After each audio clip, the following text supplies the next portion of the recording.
أعوذ بالله من الشيطان الرجيم. بسم الله الرحمن الرحيم. الحمد لله رب العالمين الرحمن الرحيم مالك يوم الدين إياك نعبد وإياك نستعين اهدنا الصراط المستقيم صراط الذين أنعمت عليهم غير المغضوب عليهم ولا الضالين.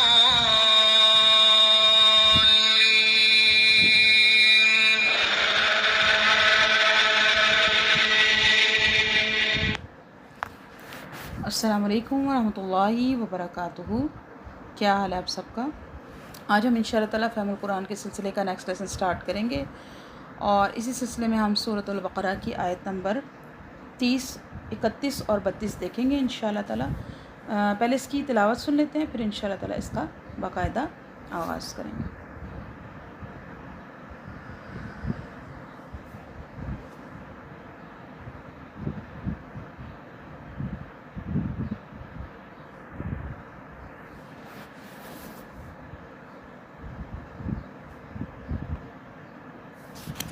وعلم آدم الأسماء كلها ثم عرضهم على الملائكة فقال أنبئوني بأسماء هؤلاء إن كنتم صادقين. قالوا سبحانك لا علم لنا إلا ما علمتنا إنك أنت العليم الحكيم. قال نحمده ونصلي على رسوله الكريم، اما بعد فاعوذ باللہ من الشیطان الرجیم. بسم اللہ الرحمن الرحیم. ربی اشرح لی صدری ویسر لی امری واحلل عقدۃ من لسانی یفقہوا قولی. ربی زدنی علما اللہم فقہنا فی الدین آمین.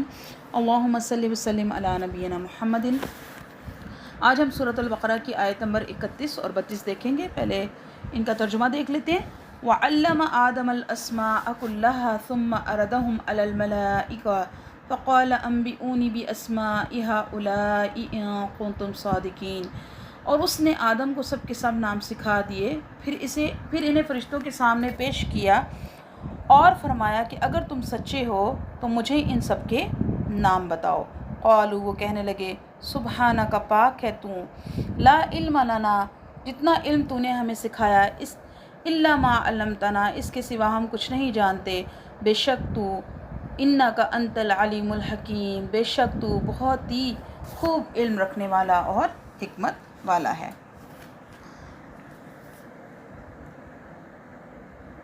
اس آیت میں اللہ تعالیٰ نے آدم علیہ السلام کی فرشتوں پر فضیلت کا ذکر کیا ہے کہ اللہ تعالیٰ نے انہیں اس خصوصیت سے نوازا جو فرشتوں کے اندر نہیں تھی.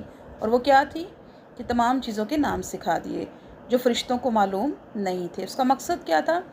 اس کا مقصد یہ تھا کہ فرشتوں پر خلیفہ کے پیدا کرنے کی مصلیت اور حکمت ظاہر ہو جائے، اور انہیں یہ پتہ چل جائے کہ آدم علیہ السلام کو یہ فضیلت علم کی بنا پر حاصل ہوئی ہے. وَعَلَّمَ آدَمَ الْأَسْمَاءَ كُلَّهَا، اور سکھا دیے آدم کو. کس نے سکھائے؟ اللہ سبحانہ وتعالیٰ نے. کیا سکھایا؟ الاسماء. اسماء اسم کی جمع ہے، اور کلھا سے مراد ہے سارے کے سارے. اب یہ سارے کون سے ہیں؟ اس کے بارے میں علماء کے دو اقوال ہیں. ایک یہ کہ یہ ان ساری چیزوں کے نام تھے جو اس وقت موجود تھیں، یعنی ظاہر میں تھیں، نظر آ رہی تھیں، جو ان کے آگے پیچھے دائیں بائیں جو کچھ تھا ان سب چیزوں کے ناموں کی پہچان کرا دی. اور یا ان چیزوں کے نام تھے جو آئندہ آدم علیہ السلام اور ان کی اولاد کو جن سے واسطہ پیش آنے والا تھا. بعض علماء تو یہاں تک کہتے ہیں کہ ساری زبانیں سکھا دی، یعنی لینگویجز سکھا دی تاکہ ہر طرح کے کلچر کا ان کو علم ہو جائے. اور ان زبانوں میں چیزوں کے جو بھی نام تھے اور دنیا میں جو آئندہ آنے والی چیزیں تھیں ان سب چیزوں کے بھی نام سکھا دیے. جیسے آج کل کے دور میں ہمارے ہاں جتنی بھی سائنس کی جو بھی ترقیاں ہو گئی ہیں اور جو بھی لوگوں نے جدید چیزیں بنا لی ہیں، جیسے لیپ ٹاپ ہے، مائکرو فونز ہیں یا اور تمام چیزیں، ان تمام چیزوں کے نام بھی آدم علیہ السلام کو سکھا دیے گئے، یعنی دنیا سے متعلق ہر چیز کا علم ان کو دے دیا گیا۔ چونکہ یہاں پر کلھا ہے سارے کے سارے، تو ابن عباس کہتے ہیں اس سے مراد یہی نام ہے جو لوگوں میں متعارف ہیں، مطلب مثلا انسان، حیوان۔ آپ دیکھیں ہر زبان میں انسان کو جیسے انسانی سے ملتے جلتے لفظ بولا جاتا ہے، حیوان، جانور، زمین، آسمان، پہاڑ، تری، خشکی اور جانوروں کے نام۔ ابن کثیر کا کہنا ہے کہ صحیح بات یہی ہے کہ آدم علیہ السلام کو تمام اشیاء کے نام، ان کی صفات اور افعال سکھا دیے گئے تھے، یعنی جس دنیا میں انہیں بھیجا جا رہا تھا کہ آپ جہاں جا رہے ہیں وہاں پر جو موجود چیزیں تھیں وہ ان کو پہلے سے ان کے بارے میں بتا دیا گیا کہ یہ وہ چیزیں ہیں جن کے جو آپ کو کام آئیں گی، جس مقصد کے لیے وہ بنائی گئی تھی، ان تمام چیزوں کے بارے میں پہلے سے آدم علیہ السلام کو بتا دیا گیا۔ اور دیکھیں یہ اللہ تعالیٰ کا بڑا ہی انسان پر فضل اور احسان ہے کہ اللہ تعالیٰ نے انسان کو یہ سب کچھ سکھایا، اور اس سے یہ بھی بات پتہ چلتی ہے کہ اگر انسان دنیاوی علوم اچھے مقصد کے لیے سیکھے تو یہ بھی ایک عبادت ہے۔ جیسے فزکس پڑھ رہا ہے، کیمسٹری پڑھ رہا ہے، کمپیوٹر سائنسز پڑھ رہا ہے، تو یہ سب کچھ پڑھ سکتے ہیں، سارے سبجیکٹ پڑھے جا سکتے ہیں، لیکن طریقہ درست ہو، نیت درست ہو، مقاصد صحیح ہو، اور ہر ایک کے علم سیکھنے کے پیچھے کیا نیت ہو؟ اپنے رب کو پا لینا، رب کی رضا، اپنے رب کی عبادت۔ کیونکہ بعض آپ دیکھیں کہ طالب علم نا کچھ جو دینی طور پر دین کی طرف جھکے ہوتے ہیں نا، وہ ان چیزوں کو پڑھنے سے گھبراتے ہیں کہ ان کو پڑھ کے ہمیں کیا ثواب ملے گا، ٹھیک ہے؟ تو ثواب کس نیت پر ملتا ہے؟ نیت کی بنا پر۔ اگر آپ میڈیکل بھی پڑھ رہے ہیں اور آپ یہ نیت رکھتے ہیں کہ میں میڈیکل پڑھنے کے بعد جو ہے وہ کائنات پہ غور و فکر کروں گی، اللہ تعالیٰ نے جو انسان کو پیدا کیا اس کے بارے میں جانوں گی اور میں اس سے اپنے رب کو پہچانوں گی، تو یہ بھی بہت بڑی ایک رحمت ہے کسی بھی انسان کے لیے۔ تو اللہ تعالیٰ نے آدم علیہ السلام کو جو ہمارے باپ ہیں ان کو وہ سب کچھ سکھایا، اور اگر وہ نہ سیکھتے اور ان کو نہ سکھایا جاتا تو پھر ہمارے پاس یہ علم نہیں آتا جو علم آج اللہ تعالیٰ نے انسان کو عطا کیا ہے۔ اور اسی علم کی بنیاد پر اللہ تعالیٰ نے مختلف درجات بنائے، جو جانتے ہیں اور جو نہیں جانتے وہ آپس میں برابر نہیں ہو سکتے۔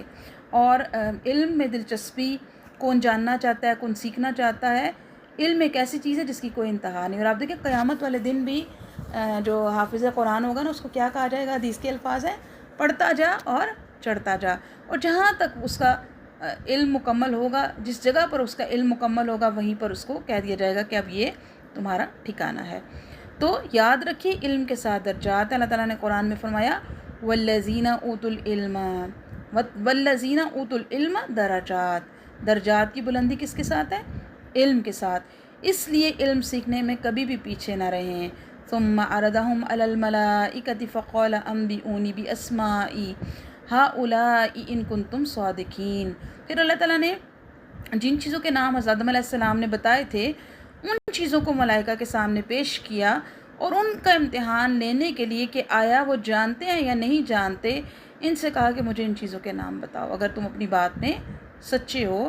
یعنی جو پیچھے انہوں نے گمان کیا تھا نا کہ آپ ایسا خلیفہ بنانے والے ہیں جو زمین میں فساد کرے گا اور زمین میں خون کرے گا، اور وہ جب کہ ہم آپ کی تسبیح کر رہے ہیں، تو یہاں پر اللہ تعالیٰ نے ان کو ان کے گمان اور خیال کے مطابق ان کو یہ ثابت کیا کہ پیدا ہونے والا جو بنایا جانے والا خلیفہ ہے وہ تم سے افضل ہے۔ فقال انبئونی باسماء ہؤلاء ان کنتم صادقین۔ اور سبحان اللہ، اللہ تعالیٰ کا یہ طریقہ کار کتنا حکمت مبنی ہے۔ یعنی فرشتوں کو ان کے سوال پر کوئی ڈانٹ نہیں پلائی گئی، ان کے ساتھ کوئی آرگومنٹ نہیں کیا، بلکہ ایسا طریقہ اختیار کیا جس سے وہ خود ہی یہ بات سمجھ جائیں، اور ان کا ٹیسٹ لے لیا گیا۔ تو طریقہ کار جب ہم قرآن کو بہت ڈیپلی انڈرسٹینڈ کرتے ہیں تو ہمیں سمجھ آتی ہے کہ ہم نے دوسروں کو کیسے سکھانا ہے۔ اور یہ اللہ کا بڑا احسان ہے کہ اللہ تعالیٰ نے جو سب سے پہلی چیز انسان کو دی، ہمارے جد امجد آدم علیہ السلام کو دی، وہ علم تھا، قرآن کا علم، اللہ کی کتاب کا علم۔ اور آپ دیکھیں کہ نبی کریم صلی اللہ علیہ وسلم پر جو پہلی وحی آئی سورہ قلم کی آیت تھی، اقرأ بسم ربک الذی خلق، پڑھیے اپنے رب کے نام سے جس نے آپ کو پیدا کیا، جس نے آپ پر اتنا فضل کیا کہ اس نے آپ کو علم سکھایا۔ اور یہ اللہ کا اور بھی زیادہ بڑا فضل ہے کہ انسان پھر علم سیکھ بھی لے اور اس پر عمل بھی کرتا رہے، اس پر مسلسل محنت کرے۔ تو یہ اللہ کا ہم پر بڑا احسان ہے۔ ہمیں اپنی زندگی میں ایک حصہ سنجیدگی کے ساتھ علم سیکھنے پر لگانا چاہیے۔ یہ جو آپ نے ماشاءاللہ سے قرآن کی کلاس شروع کی ہے، کوشش کیجئے کہ آپ اس سفر میں ساتھ رہیں اور اس علم کو تھوڑا تھوڑا چاہے کر کے سیکھتے رہیں، اور جب ہم اللہ کے حضور جائیں تو ہم اس سے بتائیں اللہ ہم تیرا دین کا علم سیکھنے والے تھے، ہم طالب علم تھے۔ ٹھیک ہے، تو اللہ تعالیٰ نے علم سکھایا، انبیاء کو بھی بھیجا، اور جتنے انبیاء آئے وہ سب بھی علم لے کر آئے، ان کو بھی تعلیم دینے کے لیے بھیجا، علم سکھانے کے لیے بھیجا۔ اور آدم علیہ السلام کی فرشتوں پر فضیلت کی وجہ بھی کیا تھی؟ علم ہی تھی۔ علم کا سیکھنا ہر مسلمان پر فرض ہے۔ حدیث کے الفاظ ہیں طلب العلم فردیت علی کل مسلم۔ عمل سے پہلے بھی کیا ہے؟ علم حاصل کرنا۔ علم ہوگا تو عمل آئے گا نا۔ علم اللہ کی خوف اور خشیت کا، علم سے اللہ کی خشیت اور خوف حاصل ہوتا ہے، یہ جنت کا راستہ ہے۔ ٹھیک ہے، اور کوئی بھی انسان ماں کے پیٹ سے علم لے کر پیدا نہیں ہوتا، اسے قدم بڑھانے پڑتے ہیں، کوشش کرنی پڑتی ہے، لیکن جب انسان کوشش کرتا ہے تو پھر کیا آتا ہے؟ واتقوا اللہ ویعلمکم اللہ، اور اللہ سے ڈرو، وہ تمہیں خود سکھا دے گا۔ اس کے لیے کوشش کرنی پڑے گی، وقت نکالنا پڑے گا، محنت لگانی پڑے گی، ایفرٹ کرنی ہوگی، جستجو کرنی ہوگی، علم میں اضافے کی دعائیں کرنی ہوں گی۔ ٹھیک ہے، اور جب ہم کوشش کریں گے، ہم محنت کریں گے، تو پھر آپ دیکھیے گا ضرور اللہ تعالیٰ ہمیں اس کوشش کے مطابق وہ ہماری جو ہے نا، اصل میں جو ہم سے دیکھا جا رہا ہے وہ کوشش ہی ہے۔ اللہ تعالیٰ قرآن میں فرماتے ہیں لیس الانسان الا ما سعی، انسان نے کتنی کوشش کی اللہ تعالیٰ یہ دیکھ رہے ہیں، ہم اپنا وقت کتنا لگا رہے ہیں، ایک ایک جو لمحہ ہم اللہ تعالیٰ کی کتاب میں لگا رہے ہیں وہ ہمارے اعمال نامے میں درج ہو رہا ہے۔ اٹک اٹک کر پڑھ رہے ہیں تو ڈبل اجر ہے، اور اگر آپ زیادہ محنت کریں گے تو یقیناً درجوں میں زیادہ آگے بڑھ جائیں گے۔ انہوں نے پھر اللہ تعالیٰ نے جب آدم علیہ السلام کو پیش کیا، وہ جو اسماء تھے وہ پیش کیے، تو انہوں نے کیا کہا؟ قالوا سبحانک، انہیں سمجھ آ گئی نا، کیا کہنے لگے؟ اللہ تو پاک ہے، ہم کچھ نہیں جانتے سوائے اس کے جو تو نے ہمیں سکھایا، بے شک تو خوب علم رکھنے والا اور بہت حکمت والا ہے۔ فرشتوں کو بات سمجھ آ گئی، فوراً ہی اپنی کم علمی کا احساس ہو گیا، اور آدم علیہ السلام کی فضیلت کا اعتراف بھی کر لیا۔ کیا کیا کہنے لگے؟ سبحانک، ہمارے پاس تو اتنا ہی علم ہے جتنا آپ نے ہمیں سکھایا۔ اور یہاں پر آپ دیکھیں تسبیح بھی کر رہے ہیں نا، اس کی عملی مثال ہے جو انہوں نے تسبیح کی۔ ٹھیک ہے، تسبیح سے بات شروع کی اور پھر اعتراف کیا لا علم لنا الا ما علمتنا، آپ پاک ہیں، ہمارے پاس تو اتنا ہی علم ہے جو آپ نے ہمیں دیا۔ حالانکہ فرشتوں کے پاس علم کم ہے، لیکن اس کے باوجود وہ اللہ کے مقرب ہیں۔ کیوں؟ کیونکہ وہ عاجز ہیں اور اطاعت کرتے ہیں اللہ تعالیٰ کی، اور اپنی عاجزی کا اظہار کرتے ہیں، تسبیح کرتے ہیں، ایک لمحہ دم نہیں لیتے اللہ کی تسبیح اور پاکی بیان کرنے میں۔ انک انت العلیم الحکیم، بے شک آپ بہت ہی جاننے والے، بہت حکمت والے ہیں۔ العلیم الحکیم دونوں اللہ تعالیٰ کے نام ہیں۔ العلیم اس ہستی کو کہا جاتا ہے جس نے اپنے علم کے ذریعے ہر چیز کا احاطہ کر رکھا ہو، خوب علم یعنی ہر چیز کو گھیرے میں لیا ہوا ہو۔ ولا یحیطون بشیء من علمہ الا بما شاء وسع کرسیہ السماوات والارض۔ ٹھیک ہے، تو اللہ کے پاس ماضی، حال، مستقبل سب کچھ اس کے علم میں ہے، ذرا برابر بھی کوئی چیز زمین اور آسمان میں ایسی نہیں جو اس سے چھپی ہوئی ہو۔ حکیم اس ہستی کو کہتے ہیں جو کامل حکمت کی مالک ہو اور کوئی مخلوق اس کی حکمت سے باہر نہ ہو۔ تو اللہ تعالیٰ کا ہر کام، ہر فیصلہ، ہر تقدیر، شریعت کا ہر حکم حکمت پر مبنی ہے۔ تو اس آیت سے جو باتیں ہم سیکھتے ہیں، ان میں سے پہلی بات کیا ہے کہ فرشتوں کو صرف انہی چیزوں کا علم ہے جو اللہ تعالیٰ نے ان کو سکھایا۔ جو بادلوں پر، پانی پر فرشتہ مقرر ہے وہ اپنی فیلڈ کو جانتا ہے، جو جان نکالتا ہے وہ صرف اپنا اتنا ہی کام جانتا ہے۔ کل فی فلک یسبحون، ہر ایک اپنے اپنے فیلڈ کا ماسٹر ہے اور ہر دوسری چیز کے بارے میں نہیں جانتے، یعنی جو کام ان کو دیا گیا بس وہ اسی کا علم رکھتے ہیں۔ اور فرشتے غیب کا بھی علم نہیں جانتے، فرشتوں کے اندر عاجزی پائی جاتی ہے، اور جس چیز کا انہیں علم نہیں ہوتا وہ اسے گیس بھی نہیں کرتے، غلط طریقہ بھی اختیار نہیں کرتے، اور نہ ہی وہ اپنے علم کو ثابت کرنے کی کوشش کرتے ہیں، نہ اپنا علم جھاڑتے ہیں، بلکہ کیا کہتے ہیں؟ ان لا سبحانک لا علم لنا الا ما علمتنا. ٹھیک ہے. اور آپ دیکھیں کہ ہم سے کبھی کوئی سوال کر لے تو ہم شرمندگی کے بارے کہتے ہیں اوہو سوری مجھے تو یہ پتہ ہی نہیں ہے.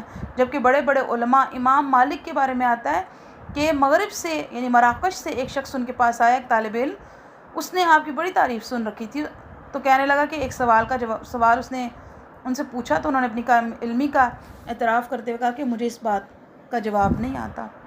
تو اس نے کیا کہا کہ میں آپ سے سیکھنے آیا ہوں اور آپ کہتے ہیں مجھے نہیں آتا.